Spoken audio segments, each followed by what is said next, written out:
You may know these parts of the body, but I bet you don't know all of these idioms using parts of the body. Let's find out how many you know.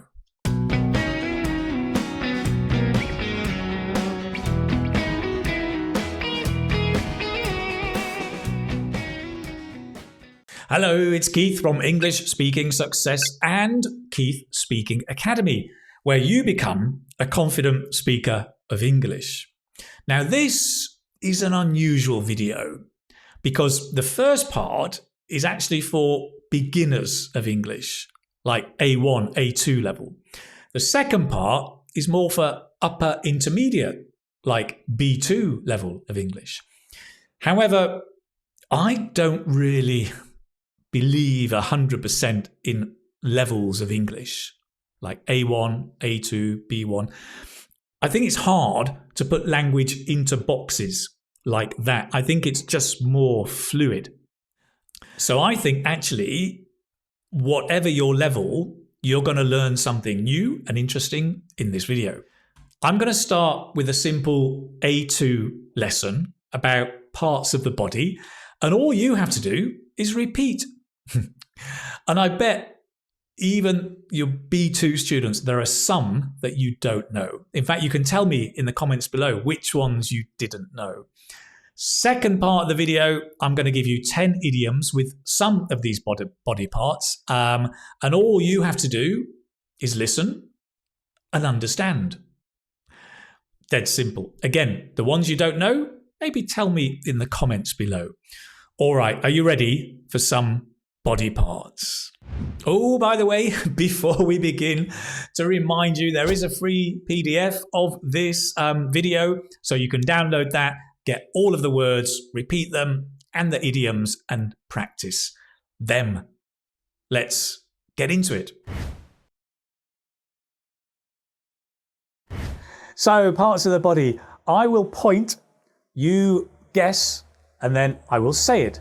Let's begin down here. Foot, toes, big toe, ball, heel, ankle,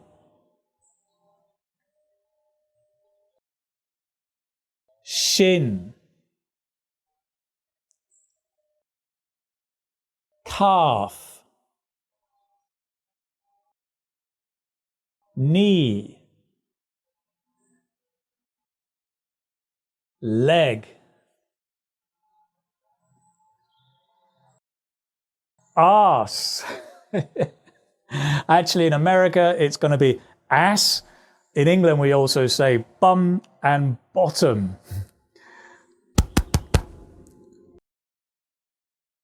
Chest, arm, fingers, thumb, palm. Oh, back of the hand. Wrist, elbow, shoulder, head, chin, jaw, cheek, mouth, teeth,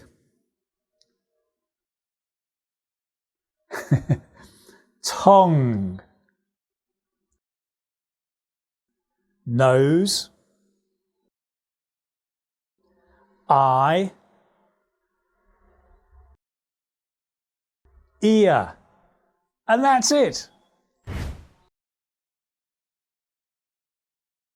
Okay, number one, the body part foot, and the idiom to put your foot in it. Imagine you're walking down the street. You see a dog, and the dog is pooing on the street. And you don't see the poo, and you're walking and you stand in the poo, or the shit, if you like. And that is to put your foot in it. It is the poo. So the meaning is to say or do something embarrassing. Unintentionally, right? Unintentionally means without wanting to.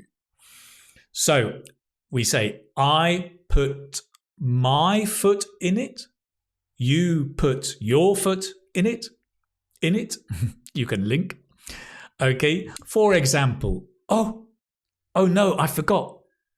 Jenny's party. It was a surprise. Oh no. And I've just told her about it. Oh dear. I've really put my foot in it. Number two, leg. And the idiom is to leg it. To leg it. Leg it. A bit like Lego, but leg it.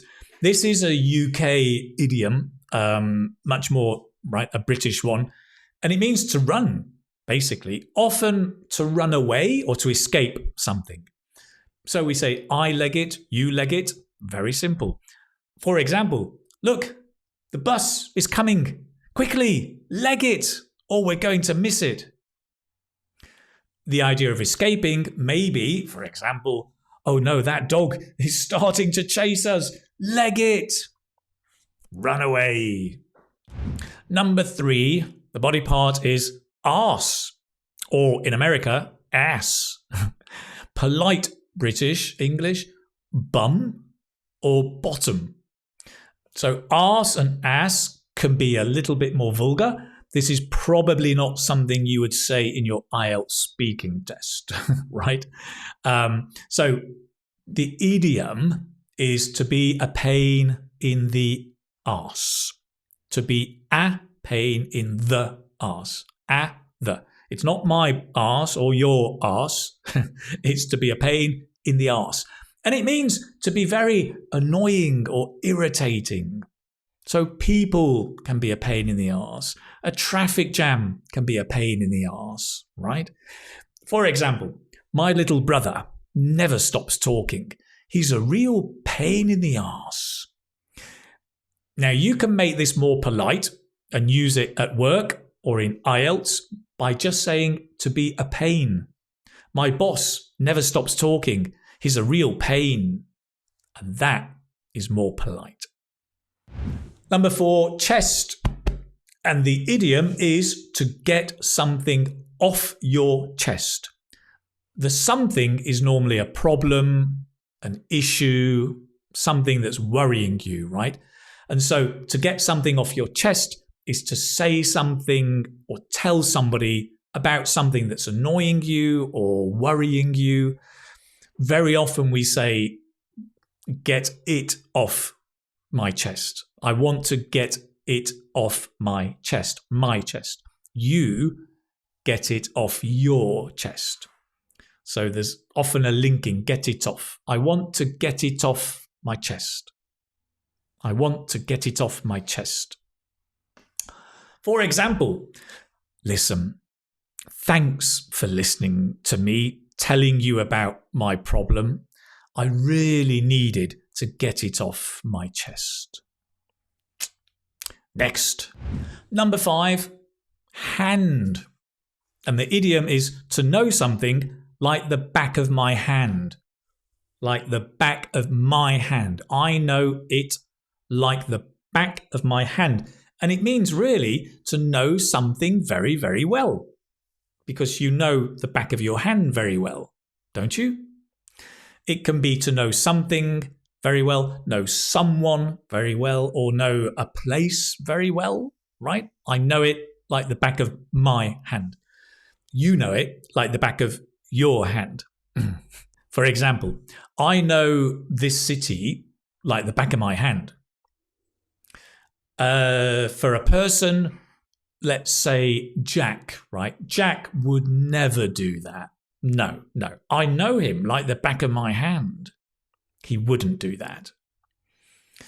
Great. Let's move on. Before we go into the next part of the video, I want to talk about idioms.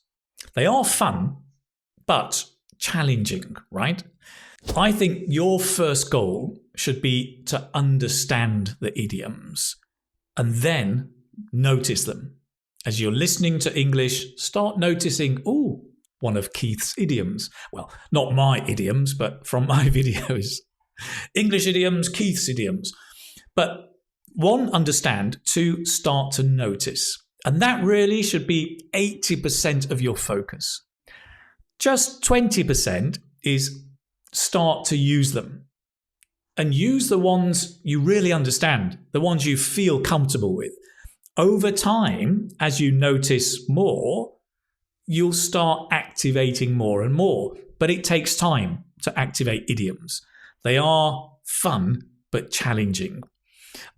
I do have an idioms course, 150 idioms for IELTS. Again, the focus there really is about 80%. It's understanding what they mean, how to use them, when to use them. And then to start noticing them as you listen to the stories and the podcast in the course and in your everyday life. About 20% is starting to use them.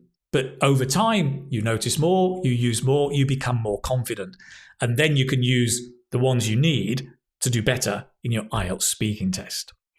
For today's video, do remember, you can get the PDF, you can review the idioms here right now. Well, let's get into those idioms.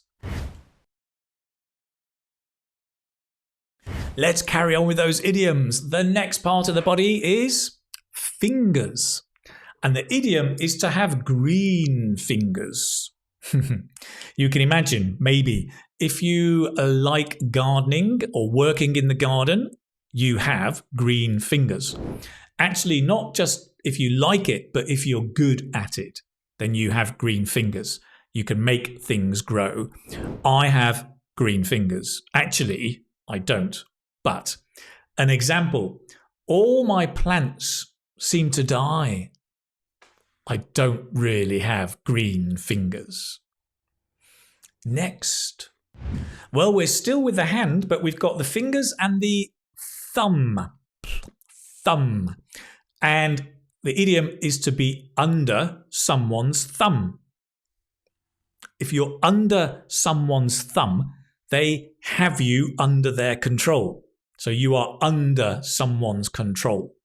Sometimes we talk about husband-wife relationships where somebody is under the thumb. It can be maybe a boss and a worker, different kinds of relationships. So we say, I am under his thumb, or I am under her thumb. Talking about a particular person, right? For example, Jack can't come out tonight. We're all going down the pub, but Jack can't come out tonight. His wife won't let him. He's really under her thumb. Poor Jack. Next. Number 8, tooth. And the idiom is to have a sweet tooth. To have a sweet tooth, not teeth, just one. Although you've got many teeth, the idiom is I have a sweet tooth. Singular. And it means you like sweet things. You like chocolate, desserts, anything sweet.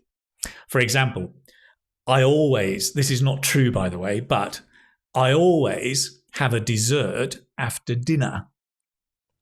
I have a real sweet tooth. Notice we can often use real or just in these idioms. I have a real sweet tooth to emphasize it's quite strong. All right, let's move on to number 9. Number 9 is eye. And the idiom is to see eye to eye. Eye to eye. When two people see eye to eye, they agree on something. Listen to the linking here. See eye to eye. See eye to eye. See eye to eye. It's a bit strange, right? So when you're listening, listen for that sound. See eye to eye. They see eye to eye. So it's not I see eye to eye. Well, you can say I see eye to eye with you, or they both see eye to eye. Okay, for example, my wife and I don't always see eye to eye, but we can usually work out a compromise. What about you and your partner? Do you see eye to eye? Let's move on to number 10. The final one, well, is head. And the idiom is to be in over your head. The idea is, imagine if you're swimming in the water and the water is over your head. You are in the water over your head. And this means you're in a difficult situation. It's too difficult a situation. Okay? I am in over my head. So there are two prepositions. I am in over, and it's my head. You are in over your head, right? She's in over her head. Exactly. That's it. And you may listen to that linking. She's in over, she's in over, she's in over. He's in over. He's in over his head. Okay. For example, oh, I got promoted, but you know what? This job, it's too difficult. I think I'm in over my head. Great. There you've got 10 idioms. If you like them, do subscribe to the channel. Let me know in the comments if you know any other idioms with these body parts. So I hope this has been useful for you. If you want to learn more idioms, well, check out my idioms videos on YouTube. There are plenty of them. Or if you want to go deeper, you can join my 150 idioms for IELTS speaking online course. They're idioms for IELTS, but also for everyday life. Now, I know also many students cannot join a course. So here's my advice for you. Download the free PDF from this lesson. Have a look through each idiom and try and say or write something that is true for you with each idiom. If you practice with examples that are true for you, your learning will be deeper and you will remember the idioms better. That's it for today. Thank you so much for watching. It's been a pleasure being here with you. I hope you weren't in over your head today and you could follow the class. I look forward to seeing you maybe in the next video. Take care, my friend. Bye-bye.